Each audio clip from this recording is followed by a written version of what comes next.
الحمد لله وكفى وسلام على عباده الذين اصطفى خصوصا على أفضلهم وخاتم النبيين محمد الأمين وعلى آله وأصحابه أجمعين أما بعد أعوذ بالله من الشيطان الرجيم بسم الله الرحمن الرحيم فأوحينا إلى موسى أن اضرب بعصاك البحر فانفلق فكان كل فرق كالطود العظيم وأزلفنا ثم الآخرين وأنجينا موسى ومن معه أجمعين ثم أغرقنا الآخرين إن في ذلك لآية وما كان أكثرهم مؤمنين وإن ربك لهو العزيز الرحيم صدق الله العظيم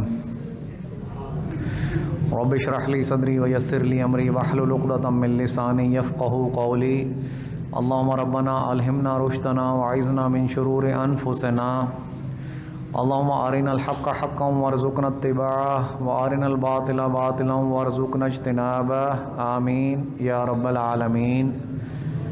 محترم بزرگوں، بھائیوں، دوستوں، درس قرآن و درس حدیث کے ضمن میں سورۃ شعراء کی چند آیات تلاوت کی ہیں۔ اللہ تعالیٰ سے دعا ہے کہ مجھے خود سمجھنے، آپ کو سمجھانے اور مجھے آپ کو سمجھنے کی توفیق عطا فرمائے، آمین۔ حدیث پاک کے ضمن میں جو حدیث پاک میں آج بیان کروں گا، اس کو مولانا اشرف علی تھانوی نے اپنی کتاب خطبات الاحکام میں لکھا ہے اور انہوں نے نقل کی ہے امام بہقی رحمۃ اللہ علیہ سے۔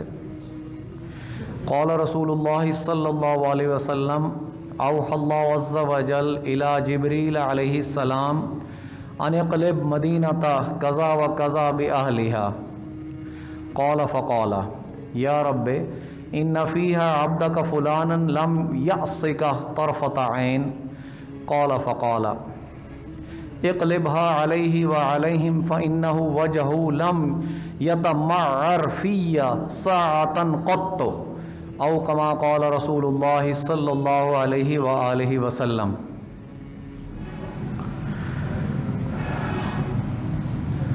بہت اہم حدیث پاک ہے۔ حضور محمد مصطفیٰ احمد مجتبیٰ صلی اللہ علیہ وسلم نے فرمایا کہ رب کریم نے وحی کی، اوحى اللہ عز وجل الی جبریل علیہ السلام، اللہ عز وجل نے وحی کی جبرائیل علیہ السلام کی طرف، ان اقلب مدینۃ کذا و کذا بأہلہا، کہ الٹ دو فلاں فلاں بستیوں کو ان کے رہنے والوں کے ساتھ۔ رب کریم وحی کر رہے ہیں اپنے سب سے جلیل القدر فرشتے کو، جبریل علیہ السلام، اور حکم کیا دیا جا رہا ہے کہ الٹ دو فلاں فلاں بستیوں کو ان کے رہنے والوں کے ساتھ، مطلب عذاب کا حکم آ گیا۔ جبریل امین بہت مقرب فرشتے ہیں، اللہ تعالیٰ کے مقرب بارگاہ ہیں، اللہ تعالیٰ کے بہت قریب فرشتے ہیں۔ تو حضور صلی اللہ علیہ وسلم نے فرمایا، قال فقال، کہا حضور صلی اللہ علیہ وسلم نے کہ جبریل نے فرمایا، اگرچہ رب کے حکم کے آگے کسی کی مجال نہیں، کوئی پر نہیں مار سکتا، نہ ہی حکم کی سرتابی کر سکتا ہے، نہ حکم عدولی کر سکتا ہے، مگر جبریل علیہ السلام چونکہ مقرب بارگاہ ہیں تو جرت کر لی پوچھنے کی۔ قال فقال، تو حضور صلی اللہ علیہ وسلم نے کہا کہ فرمایا حضرت جبریل علیہ السلام نے، یا رب، اے میرے رب، اے میرے پالنہار، اے پروردگار، ان فیہا عبدک فلانا، کہ ان بستیوں میں تو تیرا ایک ایسا بندہ بھی ہے، ان فیہا عبدک فلانا، کہ ان بستیوں میں تیرا ایک ایسا بندہ بھی ہے، لم یعصک طرفۃ عین، لا کا لفظ استعمال ہوتا ہے عربی میں نہیں کے لیے، اور جب ہرگز نہیں استعمال کرنا ہو کہ بالکل نہیں، ہرگز نہیں، تو لم کا لفظ استعمال ہوتا ہے۔ تو حضرت جبرائیل نے کہا کہ لم یعصی کا، کہ اس نے پلک جھپکنے تک تیری کبھی معصیت نہیں کی، پلک جھپکنے تک اس نے کوئی گناہ نہیں کیا، اس نے تیرا کوئی حکم نہیں توڑا، اس نے تیری معصیت نہیں کی، تیرے حکم کی خلاف ورزی نہیں کی، جو تو نے کہا وہ اس نے کیا۔ اب سوچو کہ گواہی کون دے رہا ہے؟ جبریل امین، جن کا نام ہی جبریل امین ہے، امانت دار ہیں، جبریل امین ہے، مقرب بارگاہ ہیں، اللہ کے فرشتوں میں نمبر 1 ہیں، تمام نبیوں پر وحی لانے والے ہیں۔ یہ جبریل امین گواہی دے رہے ہیں اس شخص کے بارے میں، اس شخص کی نیکی کا تصور کرو تم، کہ اس حد تک نیک شخص بھی ہو سکتا ہے، کس درجے پر وہ نیکی کے فائز ہوگا کہ جس کی گواہی جبریل امین دے رہے ہیں کہ اس نے پلک جھپکنا۔ سوچو ہم کتنی دفعہ پلک جھپکتے ہیں، پلک جھپکنے تک بھی یا رب تیری معصیت نہیں کی، کوئی گناہ نہیں کیا، تیرے حکم کی سرکوبی نہیں کی، تیرے حکم سے سرتابی نہیں کی۔ حیران تو جبریل امین اس لیے ہو رہے ہیں کہ ان بستیوں کو الٹ دینے کا حکم آ گیا جن میں ایک ایسا شخص بھی موجود ہے۔ تو رب کریم نے آگے کیا جواب دیا؟ قال فقال، تو رسول اللہ صلی اللہ علیہ وسلم نے فرمایا کہ پھر اللہ نے فرمایا اقلبها علیہ وعلیہم، کہ الٹ دے ان بستیوں کو، پہلے اس پر اور پھر باقی سب پر، الٹ دے سب بستیوں کو اس پر پھر باقی سب پر۔ فَإِنَّ وَجْهَهُ لَمْ يَتَمَعَّرْ فِيَّ سَاعَةً قَطُّ، کیوں کہ اس کا چہرہ میری غیرت و حمیت میں کبھی متغیر تک بھی نہیں ہوا۔ یہ شخص جس نے پلک جھپکنے تک کوئی برائی نہیں کی، لیکن میری غیرت و حمیت میں میرے احکام ان بستیوں میں ٹوٹ رہے تھے، یہ اپنی عبادت میں لگا ہوا تھا،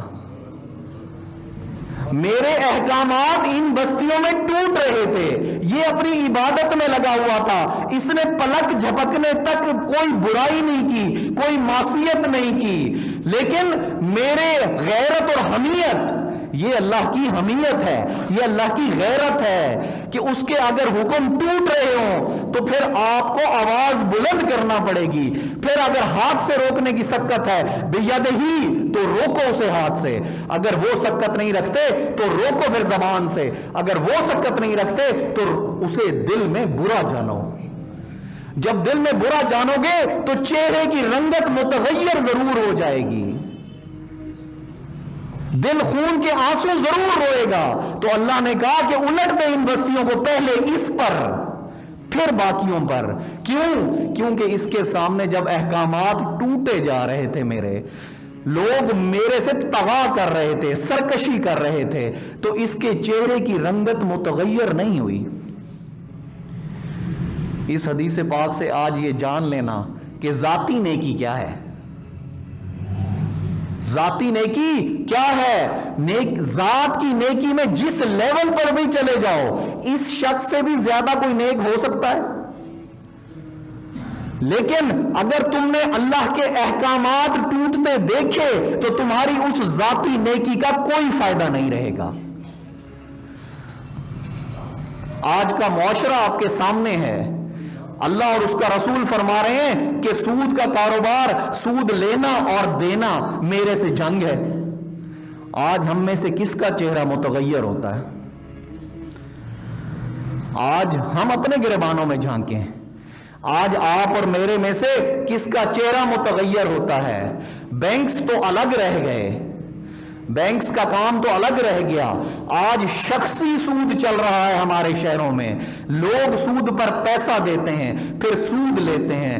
ہم میں سے کتنوں نے اس کی ممانعت کی، کتنوں نے خود کو روکا، پھر اپنے دوست احباب کو روکا، اگر زبردستی نہیں روک سکے تو زبان سے روکا، اگر زبان سے نہیں روک سکے تو ان کے چہرے کی رنگت متغیر ضرور ہوئی۔ رب کریم تمہارے دلوں کے حال بھی جانتا ہے۔ وَحُصِّلَ مَا فِي الصُّدُورِ، اور وہ نکال لائے گا جو تمہارے دلوں میں ہے۔ سود کا کاروبار کھلے عام ہو رہا ہے، آج ہم اسے برا کہتے ہیں، آج ہم اسے برا کہتے ہیں، بینکس کو برا کہتے ہیں، یا اپنے دوست احباب کو کہتے ہیں کہ بینکس ضروری بھی ہیں تو کرنٹ اکاؤنٹ استعمال کرو، سیونگ اکاؤنٹ استعمال نہ کرو، جہاں سود کا شائبہ بھی ہو اس سے دور ہٹ جاؤ، کیونکہ اللہ اور اس کے رسول سے جنگ ہے۔ کسی قسم کے ایسے کام میں ملوث نہ ہو جہاں سود کا شک بھی ہو، چاہے اسے علماء کرام نے جائز ہی کیوں نہ قرار دے دیا ہو۔ اگر آپ کے دل میں شک آ رہا ہے، دغدغہ آ رہا ہے، تو پہلے دل کی سنو کہ اس کے قریب بھی مت پھٹکو۔ عریانی اور فحاشی کے اڈے چل رہے ہیں، آج آپ اور میرے چہرہ متغیر ہوتا ہے، ہم آواز بلند کرتے ہیں آج اس کے لیے۔ Electronic media, print media, social media, اس پہ آپ اور میرے بچے کیا دیکھ رہے ہیں؟ آج ہم نے آواز بلند کی کہ نہیں، یہ اسلامی جمہوریہ پاکستان ہے، اس کا میڈیا ایسا نہیں ہونا چاہیے، اس کا میڈیا وہ ہونا چاہیے جیسے محمد رسول اللہ بتا کر گئے تھے۔ سیگریگیشن ہونی چاہیے، مخلوط نہیں ہونا چاہیے، عورت اور مردوں کا اختلاط نہیں ہونا چاہیے، جو پڑھنے کی جگہ ہیں، جیسے ہمارے ادارے ہیں، تعلیمی اداروں میں لڑکے اور لڑکیوں کا اختلاط نہیں ہونا چاہیے، ان کی کلاس الگ لگے، ان کی کلاس الگ لگے، جو ورک پلیسز ہیں وہاں بھی اختلاط نہیں ہونا چاہیے۔ اگر لڑکی کا ضروری ہے کام کرنا تو اس کے لیے جگہ الگ بنا کر دی جائے، جہاں مردوں کا آنا جانا کم سے کم ہو، لڑکی حجاب میں ہو، نظریں نیچی ہوں، مرد کی نظر بھی نیچی ہو بات کرتے ہوئے، تو پھر دیکھو کیسا معاشرہ وجود میں آتا ہے۔ آپ اور میں نے کبھی یہ بات اٹھائی؟ شادیوں میں اختلاط جاری ہے، عورتوں اور مردوں کے فنکشنز اکٹھے ہو رہے ہیں، کبھی آپ اور میں نے آواز اٹھائی کہ نہیں، عورتوں اور مردوں کے فنکشنز اکٹھے نہیں ہوں گے؟ کیوں؟ اللہ اور اس کے رسول نے منع کیا ہے، یہ سرکشی ہے، یہ طغا ہے۔ تو پھر ہماری ذاتی نیکی وہی رہ جائے گی جیسے اس شخص کے ساتھ ہوا کہ ایک لبھا علیہ، کہ الٹ دے پہلے اس پر اور پھر باقی بستی پر۔ یہ تو فحاشی اور عریانی ہے، جھوٹی گواہیاں، عدالتیں بھری ہوئی ہیں جھوٹے گواہوں سے۔ ہم نے کبھی اس کے خلاف آواز بلند کی؟ ہمارے قوانین اسلام کے مطابق نہیں ہیں، اس کے خلاف آواز بلند کی ہم نے؟ اسی طرح ایک لسٹ گنواتا جاؤں میرے بھائیوں، رشوت ستانی کی، فرائض میں کوتاہی کی، کم ناپ تولنے کی۔ ہمارا تاجر بھی آج نیک نہیں رہا، ناپ تول میں کمی بیشی کرتا ہے، اس لیے تو برکت اٹھ گئی ہے۔ لوگ کہتے ہیں کہ پیسے زیادہ کماتے ہیں، پتہ نہیں چلتا۔ کیوں؟ کیونکہ اللہ نے برکت چھین لی۔ برکت کس لیے چھین لی؟ کہ تیری نیت صاف نہیں رہی، نہیں تو کم میں بھی اللہ برکت ڈال دیتا۔ تو آج سے یہ تہیا کر کے جاؤ کہ ذاتی نیکی اپنی جگہ پہ، اب پہلے اسلام اپنے 6 فٹ کے وجود پر لاگو کرنا ہے، پھر اسے معاشرے میں لاگو کرنے کی اپنی ممکنہ کوشش کرنی ہے، تب جا کے اللہ کی نظر میں تم باعزت ہوگے، تب عذاب سے بچو گے۔ خالی شخصی نیکی کر کے عذاب سے نہیں بچ پاؤ گے۔ یہ حدیث پاک نے کلیئر کٹ بیان کر دیا کہ جو کچھ طغا ہو رہا ہے، اللہ کے حکم کی سرتابی ہو رہی ہے، اللہ کے حکم کو توڑا جا رہا ہے، اس کے خلاف آواز اٹھانی پڑے گی۔ اس کے لیے قرآن سیکھنا پڑے گا، حدیث پاک سیکھنی پڑے گی، سنت رسول پہ عمل کرنا پڑے گا، اور اپنے آپ کو کسی ایک ایسی جماعت کے ساتھ جوڑنا پڑے گا جو کہ ان تمام سرکشیوں کے خلاف آواز بلند کرنے والی ہو، اور اس ملک کو اسلام کا گہوارہ بنا دیا جائے۔ جس نام پر یہ ملک حاصل کیا گیا تھا، اس ملک کو اس کی روح کے مطابق چلایا جائے، تب ہم اس حدیث پاک کے زمرے سے کسی بچت میں آ سکتے ہیں۔ اللہ تعالیٰ سے دعا ہے کہ اللہ تعالیٰ مجھے آپ کو اس حد تک استطاعت دے کہ ہم ہر برائی پر اگر ہاتھ سے نہیں روک سکتے تو کم از کم زبان سے ضرور روکیں. آمین یا رب العالمین. قرآن کا درس کا آغاز کرتے ہیں. سورۃ شعراء میں واقعہ چل رہا تھا فرعون اور حضرت موسیٰ کا، اور واقعہ تقریباً اپنے اختتام کو پہنچ چکا تھا کہ اللہ تعالیٰ فرما رہے ہیں کہ میں نے موسیٰ کو کہا فَأَوْحَيْنَا إِلَى موسیٰ، تو میں نے وحی کی موسیٰ کی طرف، أَنِ اضْرِب بِعَصَاكَ الْبَحْرَ، کہ تو ضرب لگا اپنے عصا سے، اپنی لاٹھی سے سمندر پر.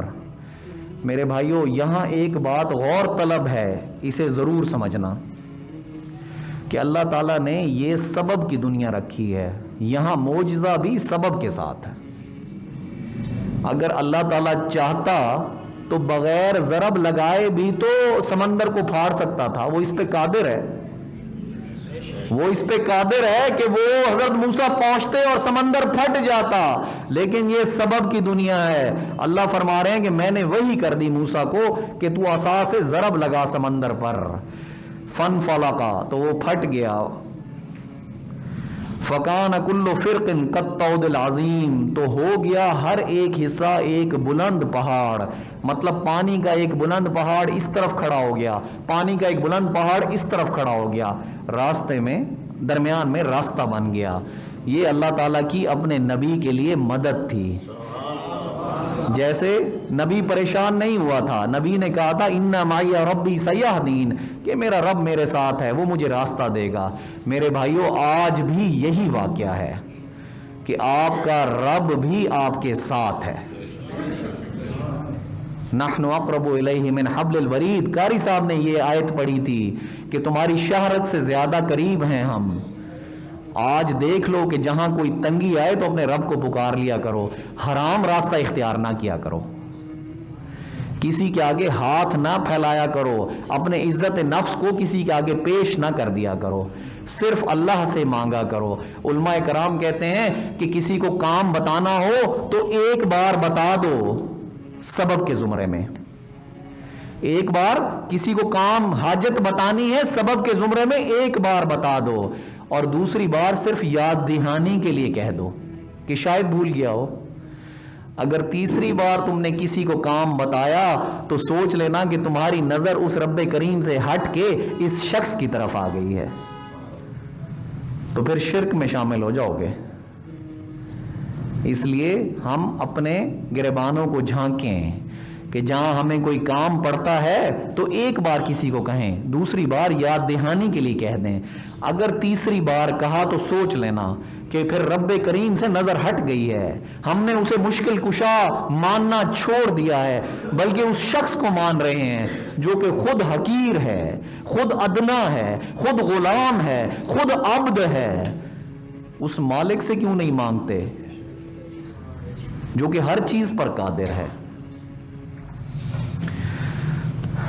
تو اللہ تعالیٰ فرما رہے ہیں وَأَزْلَفْنَا ثَمَّ الْآخَرِينَ، ازلفنا پھر ہم قریب لے آئے، ازلفنا ثم الآخرین، وہاں اس راستے پہ. رب کریم فرما رہے ہیں اب سمندر کے درمیان راستہ بن گیا، حضرت موسیٰ اور اس کا گروہ اس راستے سے کراس کر گیا، فرعون اور اس کا لشکر جو ہے اب راستے کے اوپر کھڑا ہوا ہے.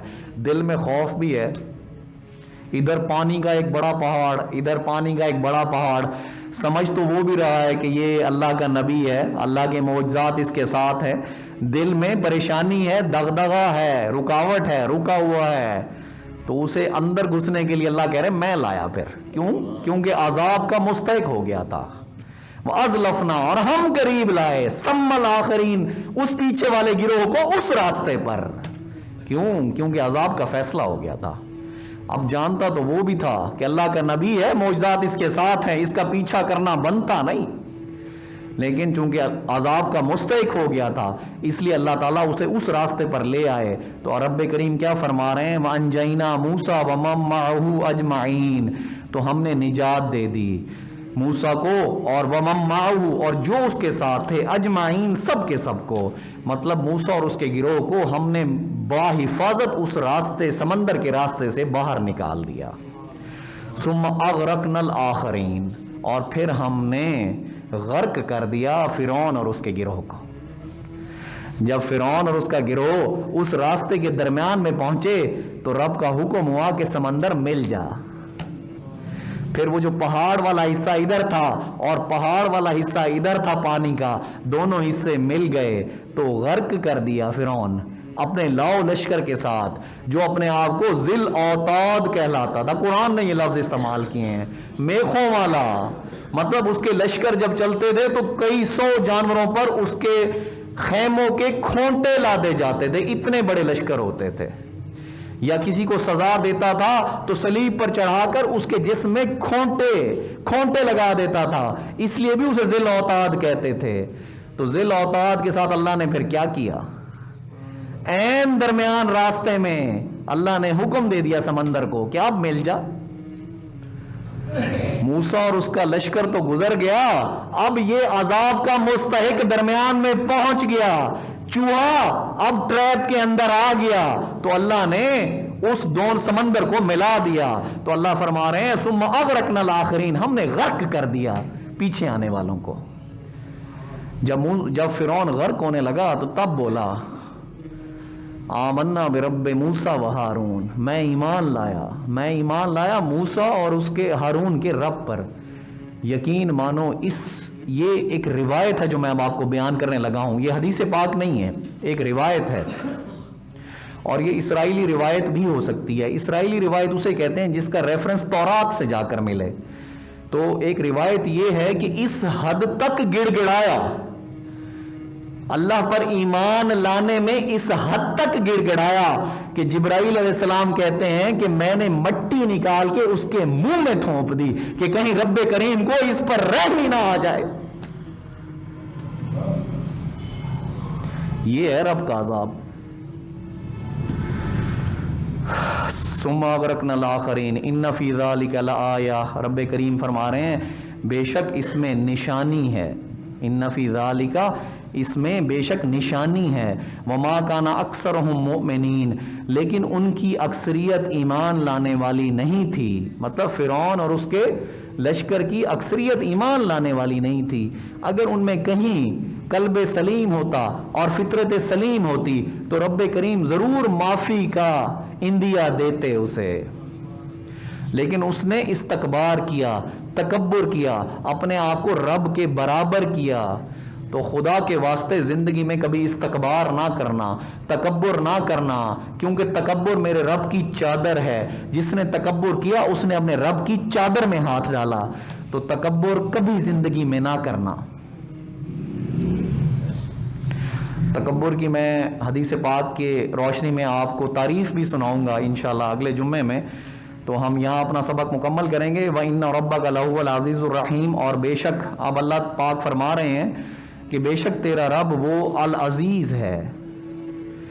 العزیز کا میں نے بارہا آپ کو مطلب بتایا ہے کہ العزیز میں بڑی شدت ہے. رب کے اس صفت والے نام میں بہت شدت ہے، بہت غیظ و غضب ہے. مطلب وہ چاہے تو آنے واحد میں چیونٹی کی طرح مسل دے سب کے سب کو. یہ العزیز ہے، زبردست قوت والا ہے، زبردست قوت والا ہے. رب کریم کے اس نام میں بہت غیظ و غضب ہے. لیکن اللہ تعالیٰ اپنے اس نام کے ساتھ الرحیم بھی بتاتے ہیں کہ میں رحمت والا بھی ہوں. اگر غضب والا ہوں تو ساتھ رحمت والا بھی ہوں. مطلب میری رحمت میرے غضب پر حاوی ہے. وآخر دعوانا ان الحمد للہ رب العالمین.